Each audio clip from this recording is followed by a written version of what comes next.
Hey guys, welcome back to the channel. Hope you guys are doing all right during this difficult times. எல்லாரும் சேஃபா இருக்கீங்கன்னு நினைக்கிறேன். Okay, without wasting any time, let's get into today's topic. இன்னைக்கு எதை பத்தி பார்க்க போறோம் பாத்தீங்கன்னா, இன்னைக்கு multiple topics எடுத்துருக்கோங்க, but they are all connected and interrelated and they also come under the same tree, that is COVID-19. அது என்னென்ன topics பாத்தீங்கன்னா, number one, air travel பத்தி பார்க்கலாம். I'm sure that most of you guys are wondering when you can travel next, what's going to happen next. And number two, lockdown, easing down of lockdown restrictions. I find it dangerous, so வேற என்ன options இருக்குன்னு அதை பத்தி பார்க்கலாம். Number three, second wave. Every virus has got a second wave, so in the coronavirus every second wave அது என்ன impact பண்ணும் அதையும் பார்க்கலாம். And number four, herd immunity பத்தி பார்க்கலாம். Very interesting topic. And number five, finally there is some hope with vaccine, so அதை பத்தியும் பார்க்கலாம். And vaccine பத்தி பார்க்குறப்போ பில் கேட்ஸ் பத்தி பேசாம ஈஸியாக கடந்து போயிட முடியாது, ஸோ நம்ம பில் கேட்ஸ் பற்றியும் பார்க்கலாம். ஏர் ட்ராவல் ஹெல்த் எக்ஸ்பர்ட்ஸ் என்ன சொல்கிறாங்கன்னு பார்த்தீங்கன்னா, இந்த கொரோனா வைரஸ் இவ்வளோ பூதாகரமாக வளர்ந்து நிற்கிறதுக்கு முக்கியமான டிரைவர் எதுன்னு பார்த்தீங்கன்னா ஏர் ட்ராவல் அப்படின்றாங்க. அவங்க சொல்கிறதுல ஒரு உண்மை இருக்குங்க. நீங்கள் மோஸ்ட்லி எல்லோரும் ஃப்ளைட் பார்த்துருப்பீங்க. அந்த சிலிண்ட்ரிக்கல் டியூப்களில் ஒரு 300-400 பேரை அடைச்சி கிட்ட உட்கார வச்சு அந்த காம்பேக்ட் ஸ்பேஸில் தான் கூட்டிகிட்டு போகிறாங்க ஒரு ஃப்ளைட்டில். So these kind of situations where viruses can thrive. ஏன்னு பார்த்தீங்கன்னா, நீங்கள் ஒருத்தர் ஸ்னீஸ் பண்ணாலும் உள்ளே இருக்கிற ஏர் சர்க்குலேஷன் இது வந்து ஒரு ரீசைக்கிள் ஏர் சர்க்குலேஷன், ஸோ அதனால் எல்லாருமே இன்ஃபெக்ட் ஆகிறதுக்கு சான்சஸ் அதிகம். ஸோ அது மட்டும் இல்லைங்க, நீங்கள் ஒரு flight பிடிக்கணும்னா you have to go to the airport, so check in பண்ணணும், and then immigration clearance and then security clearance. இது மாதிரி you get into contact with a lot of other people in the airport, so அதனால கூட virus ஈஸியாக spread ஆகிறதுக்கு ஒரு காரணங்க. So அதனால தான் எல்லா கண்ட்ரிஸும் இப்போ என்ன பண்ணி வச்சுருக்காங்க, அவங்களோட ஏர்போர்ட்ஸ் மூடி they have banned air travel. அது மட்டும் இல்லைங்க, இன்டர்நேஷ்னல் ட்ராவல் மட்டும் இல்லை, டொமஸ்டிக் ட்ராவலையும் அவங்க பேன் பண்ணி வச்சுருக்காங்க. ஸோ அதனால் என்ன பிரச்சனைன்னு பார்த்தீங்கன்னா, 90% of the airliners have grounded their flights. Only 5 to 10% flights are in the air up in the moment. So இதனால் நிறைய ஏர்லைன்ஸ்க்கு பெரிய லாஸுங்க. ஒரு 2 எக்ஸாம்பிள் எடுக்கலாம். So virgin Australia's second largest airline company, அவங்க வந்து பேங்க்ரப்சி அனௌன்ஸ் பண்ணிட்டாங்க. They are looking for new buyers, விற்கணும் அப்படின்னு பார்த்துட்ருக்காங்க. அண்ட் தாய்லாந்துலேருந்து நியூஸ் வந்துட்டுருக்கு, தாய் ஏர்வேஸும் வந்து பேங்க்ரப்சி ஃபைல் பண்ண போகிறதா ஒரு நியூஸ் வந்துட்டுருக்கு. ஸோ இது மாதிரி நிறைய ஏர்லைன்ஸ் வந்து பெரிய லாஸ் சந்திச்சிட்ருக்காங்க இந்த ப்ராப்ளம்னால. இன்டர்நேஷ்னல் ஏர் டிரான்ஸ்போர்ட் அசோசியேஷனோட சீஃப் எக்ஸிக்யூட்டிவ் அலெக்சாண்டர் என்ன சொல்கிறார் பார்த்தீங்கன்னா, ஏர் ட்ராவல் வந்து ஃபுல் கெப்பாசிட்டி ஏற்றுறதுக்கு 2023 வரைக்கும் ஆகுன்றாருங்க. அது என்ன ஃபுல் கெப்பாசிட்டி அப்படின்னு கேட்டிங்கன்னா, ப்ரீ கோவிட் அப்போ இருந்த அந்த கெப்பாசிட்டி அடையிறதுக்கு இன்னும் ஒரு 3 வருஷம் ஆகும் அப்படின்றாங்க. But if you ask me, when there is a vaccine, air travel will get up to 75 to 80%, but then vaccine எப்போ வரும்ன்றது ஒரு பெரிய கொஷின் மார்க். பட் அவர் சொல்கிறதையும் ஒரு நியாயம் இருக்குங்க. ஏன்னு பார்த்தீங்கன்னா, எந்த கண்ட்ரியுமே வந்து when they going to resume air travel ஒரு clear road map எந்த கண்ட்ரியுமே கிடையாதுங்க. இப்போ they main intention at the moment is to contain the virus, which is important. So அதை தான் ஃபோக்கஸ் பண்ணிட்டு இருக்காங்க. ஏர் ட்ராவல் பற்றி யாருமே இது வரைக்கும் யோசிக்கல. ஸோ அதனால் இந்த அலெக்சாண்டர் என்ன சொல்கிறாரு பார்த்தீங்கன்னா, ஒரு 3 ஸ்டெப் பிளான் கொடுக்குறாரு எல்லா கண்ட்ரிஸுக்கும். அது என்ன பிளான் பார்த்தீங்கன்னா, ஃபர்ஸ்ட் வந்து டொமஸ்டிக் ஏர் ட்ராவல் ஸ்டார்ட் பண்ணுங்கள், அதுக்கப்புறம் ஸ்லோவாக கான்டினென்ட்ஸ்குள்ளேயே ஏர் ட்ராவல் ஸ்டார்ட் பண்ணுங்கள். ஃபார் எக்ஸாம்பிள், ஏஷியாக்குள்ளே இருந்தால் வெறும் ஏஷியாக்குள்ளே மட்டும் அலோவ் பண்ணுங்கள், அதுக்கப்புறம் யூரோப்புக்குள்ளே இருந்தால் யூரோப்புக்குள்ளே மட்டும் ஏர் ட்ராவல் அலோவ் பண்ணுங்கள். அண்ட் தென் தேர்ட் ஸ்டெப்பாக you can introduce intercontinental and international air travel. இது ஒரு நல்ல பிளானாக இருக்குங்க actually, which is really good. ஆனால் நீங்கள் யூரோப் எடுத்துக்கிட்டிங்கன்னா, ஆல்ரெடி இட்லி தான் வந்து was considered as the epicenter of coronavirus in Europe at the time. So idli என்ன பண்ணியிருக்காங்க, they have already announced that they will open up their borders from June onwards only with countries in Europe. So இது ஒரு பெரிய development guys. So we have to wait and watch. Okay guys, முழுக்க பார்த்தீங்கன்னா, America, யூரோப்லேருந்து Australia, New Zealand, India முதற்கொண்டு எல்லா கண்ட்ரிஸுமே தங்களுடைய lockdown ரெஸ்ட்ரிக்ஷன்ஸை எப்படி is பண்ணலாம் அப்படின்னு தான் பிளான் பண்ணிட்டு இருக்காங்க.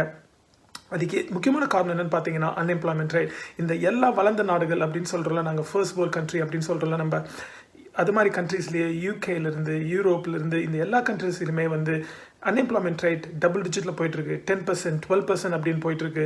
யூகேல 10%, யூஎஸில் 10%, கனடாவில் 12%. ஸோ இப்படி வளர்ந்த நாடுகளில் இப்படி வந்து ஒரு பிரச்சனை சந்திச்சுட்டு இருக்கோம். இந்தியா பற்றி நம்ம சொல்லவே தேவையில்லை. ஸோ அதனால தான் வந்து எப்படி வந்து இந்த லாக்டவுன் ரெஸ்ட்ரிக்ஷனை ஈஸ் பண்ணலான்னு எல்லா கண்ட்ரி பிளான் பண்ணிட்டு இருக்காங்க. ஆஸ்திரேலியா எடுத்துக்கிட்டிங்கன்னா, they already have a 3-step plan to open up the economy fully by end of July. So இன்னும் ஒரு 2 மாதத்தில் ஃபுல் கண்ட்ரி ஓப்பன் பண்ணணும் அப்படின்னு இவங்க பிளான் பண்ணிட்டு இருக்காங்க இங்கே. அது மட்டும் இல்லைங்க, இன்னொரு பயம் இந்த எல்லா கண்ட்ரீஸுக்கும் என்னன்னு பார்த்தீங்கன்னா ரெசெஷன். இதுக்கு முன்னாடி 2008 2009ல் due to housing market crash ஒரு குளோபல் ஃபைனான்ஷியல் கிரைசிஸ் வந்துதுங்க. அந்த ஹவுசிங் மார்க்கெட் கிராஷ்னால என்ன ஆச்சுன்னா, பேங்க்குக்கு வர வேண்டிய கடன்லாம் எதுவுமே திருப்பி வரல, வாரா கடன் அப்படின்னும்ல, ஸோ அன்ரிட்டர்ன் டெட், அதனால பேங்க்லாம் திவாலாச்சு. அதனால ஒரு குளோபல் ஃபைனான்ஷியல் கிரைசிஸ் ரெசெஷன் வந்தது. அதே மாதிரி ஒரு ரெசெஷன் இந்த லாக்டவுன்னால வரும்னு எல்லாரும் நினைக்கிறாங்க. ஸோ அது ஏன்னு பார்த்தீங்கன்னா, நாட்டுடைய மொத்த உற்பத்தி திறன் ஜிடிபின்னு அது வந்து கம்மியாயிடுச்சு.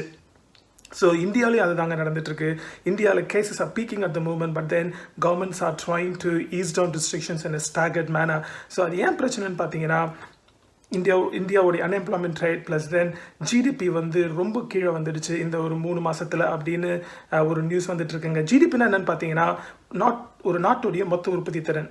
அப்படின்னா என்னென்னு பார்த்தீங்கன்னா, ஒரு குண்டூசி செய்கிறதுலேருந்து விக்ரம் லேண்டரை நம்ம மூணுக்கு அனுப்புகிற வரைக்கும் என்ன செலவாச்சோ இதெல்லாம் மொத்தமாக சேர்த்து வரது தாங்க மொத்த உற்பத்தி திறன் ஜிடிபி அப்படின்றோம். இந்த ஜிடிபியில் 10% தான் வந்து நம்ம கவர்மெண்ட் இப்போ அனௌன்ஸ் பண்ணியிருக்காங்க ஒரு ஸ்டிமுலஸ் பேக்கேஜாக to kick start the economy again. அந்த 20 லட்சம் கோடின்றது வெறும் 10% மட்டும்தான் நம்ம ஜிடிபியோட மொத்தத்தில். ஸோ ஜிடிபி பெர் கேபிட்டா அப்படின்னு ஒன்று இருக்குது. ஜிடிபி பெர் கேபிட்டா அப்படின்னு என்னென்னு பார்த்தீங்கன்னா, இந்த நாட்டோட மொத்த உற்பத்தி செலவு இருக்குதுன்னு பார்த்தீங்களா, அந்த செலவு வந்து அது 130 கோடி நம்ம நாட்டோட பாப்புலேஷனில் டிவைட் பண்ணிங்கன்னா அதில் வரதான் வந்து பெர் கேபிட்டா அப்படின்வாங்க. ஜிடிபி பெர் கேபிட்டா, அதாவது ஒரு தனி நபருடைய வருமானம். அதுதான் உங்களோட வருமானம் கிடையாது. சில பேருக்கு அதிகமாக வரும், சில பேருக்கு கம்மியாக வரும். இப்போ ஆவரேஜாக எடுத்துக்கிட்டால் அதுதான் ஒரு தனி நபருடைய வருமானம். ஸோ இதெல்லாம் வந்து ரொம்ப கீழே போயிட்டே இருக்குது. அதனால தான் இப்போ இது மாதிரி ஒரு ஸ்டெப் எடுக்கிறாங்க, எப்படி வந்து எக்கானமி ஓப்பன் பண்ணலாம் அப்படின்னு. ஸோ அது மட்டும் இல்லைங்க, எப்படி இந்த ஜிடிபி அஃபெக்ட் ஆகுது, எப்படி இந்த ரெசெஷன் வரும் அப்படின்னு பார்த்தீங்கன்னா, ஃபார் எக்ஸாம்பிள் நீங்கள் இப்போ ₹1 சம்பாதிக்கிறீங்கன்னு வச்சுக்கோங்களேன். அது வந்து நிறைய பேருக்கு வயிற்றுக்கும் வாய்க்குமே சரியாக இருக்கும். ஸோ அதில் 90 காசு நீங்கள் வந்து பில் பே பண்ணுறதில்ல, இல்லை ரெண்ட்டு கட்டுறதில்ல, இல்லை மார்கேஜ் பே பண்ணுறதில்ல, அப்படி போயிடும். ஸோ வயிற்று கட்டி வாய் கட்டி மாதம் ஒரு 10 பைசா சேவ் பண்ணி வைக்கிறீங்க. ஒரு 2-3 வருஷத்தில் ஒரு ₹2 சேவ் பண்ணி வச்சுருக்கீங்கன்னு வச்சுக்கோங்களேன். திடீர்னு வந்து இந்த லாக்டவுனால் உங்கள் ஆஃபீஸில் உங்களுக்கு ஒரு 3 மாதம் வேலை இல்லைன்றாங்க. ஸோ அப்போ நீங்கள் என்ன பண்ணுவீங்க, உங்களுடைய சேவிங்ஸ்லேருந்து கை வைக்க ஆரம்பிப்பீங்க. ஸோ அந்த சேவிங்ஸ் ஒரு ₹2 வச்சுருக்கீங்களே, அந்த ₹2 ஃபர்ஸ்ட் மந்த் என்ன பண்ணுவீங்க, ஒரு 70 பைசா எடுப்பீங்க. 70 பைசா எடுத்து செலவு பண்ணுவீங்க. திருப்பி 2வது மாதம் வேலை இதனால திருப்பி உங்கள் சேவிங்ஸ் அக்கௌண்ட்டுக்கு போவீங்க. அதிலிருந்து இப்போ ₹1 30 பைசா தான் இருக்கும், ஏன்னா ஏற்கனவே 70 பைசா எடுத்துட்டீங்க. அந்த ₹1 30 பைசாவில் நீங்கள் போன மாதம் மாதிரி 70 பைசா எடுக்க முடியாது. ஸோ அதனால் நீங்கள் ஒரு 50 பைசா எடுக்கிறீங்கன்னு வச்சுக்கோங்களேன்.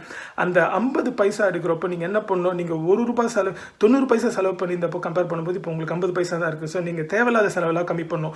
ஸோ ஃபார் எக்ஸாம்பிள் என்ன பண்ணுவீங்க, நீங்கள் உங்கள் லோக்கல் நாடார் கடையில் க்ரோசரி வாங்க போகிறப்போ நீங்கள் ஒரு மாதத்துக்கு 10 பைசா க்ரோசரி வாங்கிட்டு இருந்தீங்கன்னா அப்போ 5 பைசா ஆக்குவீங்க. அங்கே ஒரு 5 பைசா சேவ் பண்ணலாம் அப்படின்னு. அப்போது அந்த நாடார் என்ன பண்ணுவார், அவர் ஒரு ரீட்டைலர், அவர் வந்து ஹோல்சேலர்கிட்ட ஆர்டர் பண்ணும்போது அவர் அந்த 5 பைசாவை அங்கிருந்து ஆர்டர் பண்ணும்போது கம்மியாக ஆர்டர் பண்ணுவார். ஸோ இது மாதிரி இந்த செயின் லிங்க் ஆகி பொட்டி கடையிலேருந்து அம்பானி வரைக்கும் இது எக்ஸ்டெண்ட் ஆகும், இது கனெக்ட் ஆகும். ஸோ அதனால் வரதாங்க இந்த குளோபல் ரெசெஷன். அது மாதிரி ஒரு ரெசெஷன் தான் வந்து இப்போ வரும்னு எக்கானமிஸ்டும் சரி பாலிசி மேக்கர்ஸும் சரி எதிர்பார்த்துட்டு இருக்காங்க. ஸோ ஓகே, இப்போ இந்த பிரச்சனைலாம் முடிஞ்சு நீங்கள் வேலைக்கு போனால் கூட உங்களுக்கு ரெகுலர் இன்கம் வரும். அப்போ கூட நீங்கள் என்ன நினைப்பீங்க, சரி இப்போ நம்ம 90 பைசா செலவு பண்ணிட்டு இருந்தோம், ₹2 சேவ் பண்ணோம் பல வருஷத்தில், இப்போது இது மாதிரி ஒரு பிரச்சனை வந்துச்சு, இது மாதிரி இன்னொரு பிரச்சனை வந்ததுன்னா வந்து அந்த பயம் உங்கள் பேக் ஆஃப் த மைண்ட் இருந்துகிட்டே இருக்கும். ஸோ அதனால் இன்னும் நிறைய சேவ் பண்ணணும்னு நினைப்பீங்க. ஸோ 90 பைசா செலவு பண்ணுற இடத்துல நீங்கள் 60 பைசா 70 பைசா தான் நீங்கள் மாதம் செலவு பண்ணீங்க. ஸோ அதனால் என்ன ஆகுது, உங்களுடைய வாங்கும் திறன் கம்மியாகுது. உங்களோட வாங்கும் திறன் கம்மியானப்போ என்ன ஆகுது, பணப்புழக்கம் வந்து இல்லாமல் ஆகுது. அந்த ஸ்டாக்னேஷன் அப்படின்னு சொல்லுவாங்கல்ல, consumer confident goes down. So இப்படி இருக்கிறப்போ இது வந்து உங்களுக்கு மட்டும் இல்லை, இது கம்யூனிட்டியில் இருக்கிற எல்லாருக்குமே, ஒரு கண்ட்ரியில் இருக்கிற எல்லா சிட்டிசனுக்குமே இந்த பயம் இருக்கும். ஸோ நீங்கள் சேவ் பண்ணி இருக்கிறப்போ பணப்புழக்கம் இல்லாதப்போ அதனால் இந்த ரெசெஷன் தொடரும். இதுலேருந்து மீண்டு வரத்துக்கு கொஞ்சம் டைம் எடுக்கும். ஸோ அந்த பயம் தான் எல்லா கண்ட்ரிக்குங்க இப்போது. ஸோ இது ஒரு முக்கியமான ப்ராப்ளம். ஸோ இவங்க வந்து இந்த லாக்டவுன் ரெஸ்ட்ரிக்ஷன்ஸ் வந்து ஈஸ் பண்ணியே ஆகணும். அதனால தான் it's important that lockdown restrictions ease பண்ணாலும் நீங்கள் வெளியில் போகிறப்போ சோஷியல் டிஸ்டன்சிங் ஃபாலோ பண்ணுங்கள், வைரஸோட வாழ பழகிக்கோங்க அப்படின்ட்டாங்க இப்போது. வேறு வழியே இல்லாமல் அதனால் நிலவு குடிநீர் குடிச்சு வைரஸோட வாழ பழகிக்கோன்றாங்க. ஸோ நீங்கள் தான் வந்து கொஞ்சம் பார்த்து சூதனமாக நடந்துக்கணும். எந்த வைரஸ் எடுத்தாலும் எந்த ஃப்ளூ எடுத்தாலும் அதுக்கு பாசிபிளி செகண்ட் வேவ்னு ஒன்று இருக்குங்க. Let's take Spanish flu for example. இந்த ஸ்பானிஷ் ஃப்ளூன்றது இப்போ நிறைய பேர் தெரிஞ்சிருக்கும், நீங்கள் ரிசர்ச் பண்ணியிருப்பீங்க. 100 years பிஃபோர் 1918 இது ஒரு டெட்லி ஃப்ளூ அந்த டைமில் வந்தது. ஸோ அந்த டைமில் இந்த ஃபர்ஸ்ட் இந்த ஃப்ளூ வந்தப்போ நிறைய பேர் அதை இன்ஃபெக்ட் பண்ணலைங்க. அப்படி இன்ஃபெக்ட் பண்ணவங்கள வந்து usually they recovered. But then ஒரு 3-4 மாதம் கழிச்சு செகண்ட் வேவ்னு ஒன்று வந்ததுங்க. ஸோ அந்த செகண்ட் வேவ் வந்து இட் வாஸ் ஸ்ட்ராங்கர்.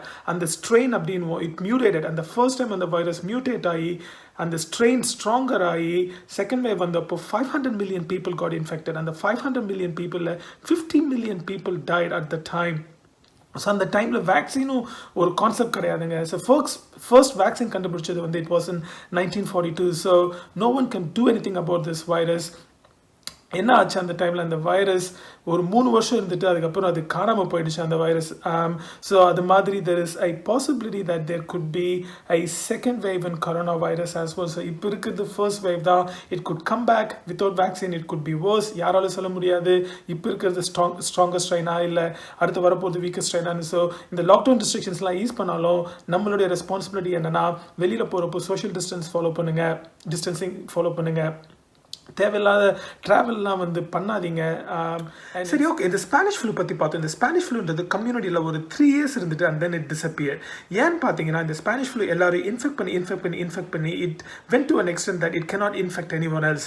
ஏன்னா everyone became immune to the virus. So இந்த வைரஸ் யாரை இன்ஃபெக்ட் பண்ண முடியாதுன்னு ஒரு ஸ்டேஜுக்கு போனதுக்கப்புறம் it disappear, it died. So அதே கான்செப்டை இட்ஸ் கால் ஹர்ட் இம்யூனிட்டி. அதே கான்செப்டை இன்றைக்கி நிறைய கண்ட்ரிஸ் ஃப்ளோட் பண்ணிட்டு இருக்காங்க. Like Dutch prime minister and பிரிட்டனுடைய சீஃப் சயின்ஸ் ஆஃபீஸர் இவங்க இந்த தியரிஸை ஃப்ளோட் பண்ணுறாங்க. ஸோ இந்த ஹர்ட் இம்யூனிட்டி கான்செப்ட் என்னன்னு பார்த்தீங்கன்னா, ஸோ ஒரு வைரஸை இன்டென்ஷனலாக கம்யூனிட்டியில் ஸ்ப்ரெட் பண்ண விட்டு அதன் மூலியமாக மக்களை இம்யூன் ஆக்கி அந்த வைரஸை கண்டெயின் பண்ணுறது. ஸோ இது எப்போ இந்த ஐடியாவை வந்து ஃப்ளோட் பண்ணுவாங்க அப்படின்னு பார்த்தீங்கன்னா, when hospitals reach the maximum capacity. இந்த கொரோனா வைரஸ்னால hospitals are stretch, services are stretch. அதனால் யாரை ப்ரொடெக்ட் பண்ணுமோ எல்டர்லிஸ் வல்னரபிள் குரூப். ஸோ அவங்கள ப்ரொடெக்ட் பண்ணுறதுக்காக இந்த ஹெல்த்தியாக இருக்கவங்க மூலிமா இந்த ஹர்ட் இம்யூனிட்டி வந்து அச்சீவ் பண்ணலாம் அப்படின்னு ஒரு கான்செப்ட் ஃப்ளோட் பண்ணிட்டு இருக்காங்க. It's a dangerous concept. ஏன்னு பார்த்தீங்கன்னா இந்த கரோனா வைரஸ்ன்றது it kills healthy people as well. So இது ஒரு dangerous theory. But இது மாதிரி நிறைய கான்செப்ட், நிறைய தியரிஸ் இருக்குது அவுட் தேர். பட் தென் இது ஒரு நல்ல தியரியா கெட்ட தியரியா அந்த டிசைட் பண்ணுற டிசிஷனை நான் உங்ககிட்டே விட்டுறேன். சரி, ஓகே. இன்னைக்கு உலகத்தில் இவ்வளோ பிரச்சனை போயிட்டு இருக்கு இந்த வைரஸ்னால. இதுக்கு என்னதான் தீர்வு அப்படின்னு பார்த்தீங்கன்னா வேக்சின் தாங்க ஒரே தீர்வு. அப்படி இல்லைன்னா இந்த வைரஸை கண்டெயின் பண்ணுறது ஒரு பெரிய சவாலாக இருக்கும் எல்லாருக்கும். ஏன்னா அது எல்லாருக்கும் உங்களுக்கே தெரியும். ஏன்னா this is I highly contagious virus. அப்படி வேக்சின் இல்லை வேறு என்னதான் ஆப்ஷன் இருக்குன்னு பார்த்தீங்கன்னா, இதுக்கு முன்னாடி நம்ம ஆஸ் இந்த கேஸ் ஆஃப் ஸ்பானிஷ் ஃப்ளூ நம்ம ஹர்ட் இம்யூனிட்டி பற்றி பார்த்தோம்.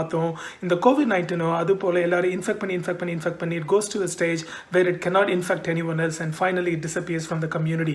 அது வந்து worst case scenario. But the best case scenario will be for a vaccine to be invented as soon as possible. சரி, எல்லாரும் வேக்சின் இந்த வேக்சின்ல அப்படி என்னதான் இருக்குன்னு பார்த்தீங்கன்னா, vaccine is actually made of a weaker strain of the actual virus. அப்படின்னா இப்போ COVID-19க்கு vaccine அப்படின்னு எடுத்துக்கிட்டிங்கன்னா, இந்த COVID-19 வைரஸை ஆக்சுவலாக எடுத்து அது வீரியத்தை கம்மி பண்ணி அதை ஒரு வீக்கர் ஸ்ட்ரெயினாக ஆக்கி வேக்சின் மூலிமா உங்கள் பாடிக்குள்ளே இன்ஜெக்ட் பண்ணுவாங்க. ஒன்ஸ் இந்த வேக்சின் மூலிமா அந்த வைரஸ் உங்கள் பாடிக்குள்ளே வரும்போது உங்களுடைய இம்யூன் சிஸ்டம் வந்து இட் ஸ்டார்ட்ஸ் ரியாக்டிங். நம்ம பாடிக்குள்ளே ஒரு ஃபாரின் சப்ஸ்டன்ஸ் வருது, ஒரு ஃபாரின் மெட்டீரியல் வருது, அதை எதிர்த்து போராட ஆரம்பிக்கும். அதன் மூலிமா என்ன பண்ணுறாங்கன்னா உங்கள் பாடிக்கு அந்த ஆக்சுவல் வைரஸ், ஒரு வீக்கெண்டான வைரஸை அது உங்கள் இம்யூன் சிஸ்டம் கண்ணில் காட்டுறாங்க. So next time actual virus உங்கள் பாடிக்குள்ளே வரப்போ உங்களோட பாடி வந்து இம்யூன் சிஸ்டம் வந்து ஒரு அரண் அமைக்கும். அந்த அரண் அமைக்கிறது மூலமாக அந்த வைரஸ்லேருந்து உங்களை ப்ரொடெக்ட் பண்ணும். இது தாங்க ஆக்சுவல் வைரஸோட வேக்சினோட கான்செப்ட். ஸோ உலகத்தில் எந்த கம்பெனிலாம் இந்த வேக்சின் கண்டுபிடிக்கிறதுக்காக ஒர்க் பண்ணிட்டு இருக்காங்க பார்த்தீங்கன்னா, there are more than 100 companies in the world with the help of their own government and also with the help of other foreign governments tirelessly working on inventing a vaccine for this virus. சில குறிப்பிட்ட countries சொல்லலான்னு பார்த்தீங்கன்னா UK, US, China, Israel is very close in inventing a vaccine, and India is also working on a vaccine for this virus. யூஎஸ்லேருந்து ஒரு news வந்ததுங்க. அது என்ன நியூஸ்ன்னு பார்த்தீங்கன்னா, யூஎஸில் இருக்க சில agencies they actually complaint against China. என்ன கம்ப்ளைண்ட் பண்ணாங்க பார்த்தீங்கன்னா, சைனா வந்து யூஎஸோட ஃபார்மசிட்டிக்கல் கம்பெனிஸ் வேக்சின் கண்டுபிடிக்கிற அந்த ஃபார்மசிட்டிக்கல் கம்பெனிஸ் டேட்டா பேஸ்குள்ளே உள்ள பூந்து அதை ஹேக் பண்ணி அந்த வேக்சின் ஃபார்முலாவை திருட பார்த்தாங்க அப்படின்னு யூஎஸ் ஒரு கம்ப்ளைண்ட் பண்ணுறாங்க சைனா மேலே. But then China as usual has denied that allegation. And then ஃப்ரான்ஸில் ஒரு டெவலப்மெண்ட் நடந்துட்டு இருக்குங்க. அது என்னன்னு பார்த்தீங்கன்னா செனோஃபி அப்படின்னு ஒரு pharmaceutical company, world famous pharmaceutical company, அவங்களும் ஹோப் கொடுக்குறாங்க there will be a vaccine for this virus by end of this year அப்படின்னு. பட் தென் அவங்க என்ன சொல்கிறாங்க, நாங்கள் வேக்சின் கண்டுபிடிச்சா அதை முதல்ல நாங்கள் அமெரிக்காவுக்கு தான் கொடுப்போம் அப்படின்றாங்க. இது ஏன் அப்படின்னு பார்த்தீங்கன்னா அந்த செனோஃபி ஃபார்மசூட்டிக்கல் கம்பெனியோட சீஃப் எக்ஸிக்யூட்டிவ் ஆஃபீஸர் பால் ஹட்சன் என்ன சொல்கிறாருன்னா, அமெரிக்கா வந்து எங்கள் கூட ஒரு பார்ட்னர்ஷிப் போட்டிருக்காங்க. அது என்ன பார்ட்னர்ஷிப் பார்த்தீங்கன்னா, நாங்கள் இப்போ ட்ரையல் ஸ்டேஜில் தான் இருக்கும் அந்த வேக்சினுக்கு, but America has already told us to produce the vaccine. So வைரஸ்க்கு வேக்சின் கண்டுபிடிக்கிறதுக்கு முன்னாடி அவங்க வந்து ப்ரொடக்ஷன் ஸ்டேஜ் போயிட்டாங்க. So when the trial is successful, the vaccine will be actually ready for supply. So இது மூலிமா என்ன ஆகுதுன்னு பார்த்தீங்கன்னா, இன்கேஸ் இஃப் வேக்சின் ட்ரையல் வந்து ஃபெயிலியர் ஆயிடுச்சுன்னா அந்த ப்ரொடக்ஷன் பண்ண எல்லா வேக்சினும் வேஸ்ட்டாக போயிடும். ஸோ அதோட காஸ்ட்டை அமெரிக்கா ஏற்றுக்கிறாங்க. அதனால இந்த பார்ட்னர்ஷிப்னால தான் இந்த ஃபார்மசூட்டிக்கல் கம்பெனி வேக்சின் கண்டுபிடிச்சா அதை முதல்ல அமெரிக்கா கொடுப்போம் அப்படின்றாங்க. But then French president Emmanuel Macron வந்து he got really upset hearing this. So அவர் என்ன சொன்னார்னா, இந்த வைரஸ்க்கு வேக்சின் வந்து ஒரு காமன் குட்டாக இருக்கணும், எந்த ஒரு கண்ட்ரியும் வந்து அதுக்கு வந்து உரிமை கொண்டாடக்கூடாது அப்படின்றாருங்க, which is actually true. But then the best hope எங்கேருந்து வருதுன்னு பார்த்தீங்கன்னா, நமக்கு இந்த வேக்சின் கண்டுபிடிக்கிறதுல ஆக்ஸ்ஃபோர்ட் யூனிவர்சிட்டியிலேருந்து வருதுங்க. நிறைய ஸ்காலர்ஸ் இன் ஆக்ஸ்ஃபோர்ட் யூனிவர்சிட்டி இந்த வேக்சின் கண்டுபிடிக்கிறதுக்காக ஒர்க் பண்ணிட்டு இருக்காங்க. ஸோ அவங்க என்ன சொல்கிறாங்கன்னா, அவங்க வந்து ஆல்ரெடி ஹியூமன் ட்ரையலுக்கு போயிட்டாங்க. there are other countries that are doing human trial as well. இஸ்ரேலும் ஹியூமன் ட்ரையல் ஸ்டேஜில் தான் இருக்காங்க. But then Oxford university researchers என்ன சொல்கிறாங்கன்னா, இந்த ட்ரையல் சக்ஸஸ்ஃபுல் ஆச்சுன்னா by end of September first batch of vaccine will be ready அப்படின்றாங்க. And then by end of the year mass production start ஆகிடும் and then we can supply to the world அப்படின்னு சொல்கிறாங்க. இந்த vaccine Oxford scholars எதுலேருந்து கண்டுபிடிக்கிறாங்க அப்படின்னு பார்த்தீங்கன்னா, இந்த சிம்பன்சிஸுக்கு வர காமன் கோல்டு அந்த வைரஸ் எடுத்துட்டு அதை COVID-19 வைரஸோட மிக்ஸ் பண்ணி ஒரு வேக்சின் கண்டுபிடிக்க பார்க்குறாங்க, which is fantastic. வேக்சின் வந்தாலும் வேக்சின் எல்லாருக்குமே கிடைக்குமா அப்படின்னு பார்த்தீங்கன்னா அது ஒரு பெரிய கொஷின் மார்க்குங்க. ஏன்னா ஒன்ஸ் யாராவது ஒரு வேக்சின் கண்டுபிடிச்சிட்டா அதை பேட்டன்ட் எடுத்துருவாங்க. பேட்டன்ட் எடுத்துட்டா அந்த பேட்டன்ட்டை வந்து ரைட்ஸ் வாங்குறதுக்கு ஃபார்மசூட்டிக்கல் கம்பெனியாக இருக்கட்டும் இல்லை கவர்மெண்ட்டாக இருக்கட்டும், they have to pay a hefty price to the pharmaceutical company. So அதனால தான் ஒரு 140 கண்ட்ரிஸ் இந்த வேர்ல்ட் லீடர்ஸ் என்ன பண்ணியிருக்காங்க, சேர்ந்து ஒரு பெட்டிஷன் சைன் பண்ணியிருக்காங்க. அந்த பெட்டிஷனில் என்ன சொல்லியிருக்காங்கன்னா, யார் வேக்சின் கண்டுபிடிச்சாலும் அந்த வேக்சினை வந்து உலகத்துக்கு பேட்டன்ட் எடுக்காமல் ஃப்ரீயாக கொடுக்கணும் அப்படின்னு சொல்லியிருக்காங்க. அப்படி கொடுத்தாதான் வந்து ஏழை பணக்காரர் அந்த பாகுபாடு இல்லாமல் எல்லாருக்குமே இந்த வேக்சின் கிடைக்கிறதுக்கு உதவியாக இருக்கும். அப்படி யாராவது பேட்டன்ட் எடுத்துட்டாங்கன்னா இது வந்து கஷ்டமாக இருக்கும் எல்லாருக்குமே இப்போ ப்ரொடியூஸ் பண்ணி கொடுக்கறதுக்கு அப்படின்னு சொல்லியிருக்காங்க, which is a good thing. But எதுவாக இருந்தாலும் சீக்கிரமாக வேக்சின் வந்ததுன்னா நல்லாயிருக்கும். அதுவும் யாரும் பேட்டன்ட் எடுக்காமல் வந்ததுன்னா இன்னும் நல்லாயிருக்கும். ஏழை மக்களுக்கு இது ஒரு பெரிய உதவியாக இருக்கும். ஓகே, நம்ம வேக்சின் பற்றி பார்க்குறப்போ பில்கேட்ஸ் அவ்வளோ ஈஸியாக கடந்து போயிட முடியாது. நம்ம முன்னாடியே சொன்ன மாதிரி. ஏன்னு கேட்டிங்கன்னா, பில்கேட்ஸ் வந்து பல வருஷமாகவே வந்து வார்ன் பண்ணிட்டு இருந்தார், நமக்கு இது மாதிரி ஒரு குளோபல் பேண்டமிக், ஒரு வைரஸ் தான் வந்து நெக்ஸ்ட் பிக்கஸ்ட் த்ரெட்டாக இருக்கும். நெக்ஸ்ட் குளோபல் த்ரெட் வந்து ஒரு போர் மூலிமா வராது, இது மாதிரி ஒரு குளோபல் பேண்டமிக் மூலிமா தான் வரும் அப்படின்னு. ஆனால் எந்த கவர்மெண்ட்டுமே கேட்கலங்க. இன் 2015 ஒரு டெட் டாக்ல இதை பற்றி பேசியிருக்காரு. அதுக்கப்புறம் பல இன்டர்வியூஸில் இதை பற்றி சொல்லியிருக்காரு. இப்போ யாருமே இதை காது கொடுத்து கேட்கல, யாருமே ப்ரிப்பேர்டாக இல்லை இந்த ஒரு global பேண்டமிக்காக. But then Bill Gates என்ன பண்ணிட்டு இருக்காருன்னா, he is the head of a foundation called Bill and Melinda Gates Foundation அப்படின்னு. அந்த ஃபவுண்டேஷன் மூலிமா என்ன பண்ணுறாரு, he is funding to at least 10 pharmaceutical companies and researchers. நம்ம பார்த்தோம் ஒரு 100 கம்பெனிஸ் மேலே ஒர்க் பண்ணிட்டு இருக்காங்க tirelessly to come up with the vaccine. அதில் ஒரு 10 கம்பெனிக்கு இவங்க ஃபண்டிங் கொடுக்குறாங்க, not only for research but also to build factories when the vaccine is ready, production வந்து straight away start பண்றதுக்காக.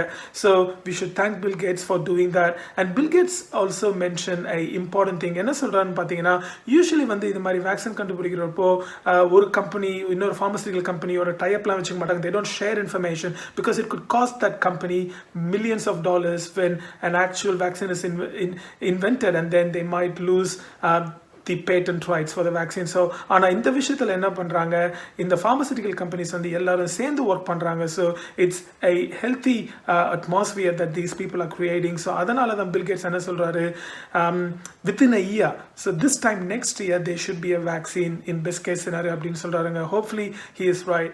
And with that, okay friends, I hope you found today's topic informative. அப்படி இந்த video உங்களுக்கு பிடிச்சிருந்ததுன்னா please subscribe பண்ணுங்கள். அது மட்டும் இல்லாமல் லைக் பண்ணி ஷேர் பண்ணுங்கள் உங்கள் ஃப்ரெண்ட்ஸோட. சப்ஸ்கிரைப் பண்ணால் நாங்கள் நெக்ஸ்ட் டைம் வீடியோ போடுறப்போ அது உங்களுக்கு நோட்டிஃபிகேஷனாக வரும். ஸோ நெக்ஸ்ட் டைம் இன்னொரு இன்ஃபர்மேட்டிவ் வீடியோவோட உங்களை வந்து சந்திக்கிறோம். Until then, it's Gani saying tata, bye bye.